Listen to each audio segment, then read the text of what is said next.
El Lleida Esportiu continua una jornada més invicte després d'empatar un camp a un al camp de l'Atlètic Balears. Una de les visites més complicades de la temporada que els del Badalejo van saldar amb bona nota.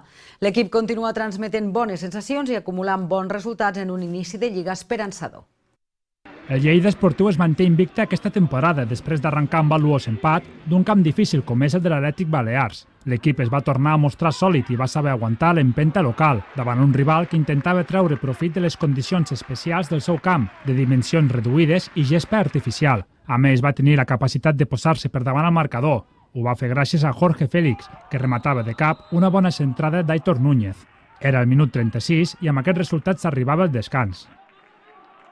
Just a la represa, però, al minut 50, Oliva establia les taules. El Lleida, però, no li va perdre la cara al partit.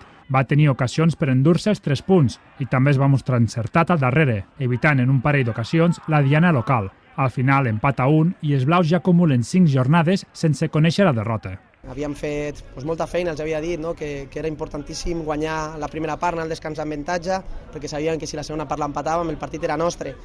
No ha pogut ser, ja et dic, sap greu el gol que hem encaixat, perquè jo crec que si haguéssim aguantat 5-10 minuts més, segurament inclús en alguna sortida haguéssim fet el segon gol, però per estar contents, vindre al camp de l'Atlètic Balears amb el passat que hem tingut en aquest camp, que normalment el Lleida perdia, almenys una temporada que va golejar, per tant un bon punt, camp difícil, continuem invictes i ja continuem treballant. Amb aquest resultat, el Lleida és sisè a la classificació, a un punt del play-off.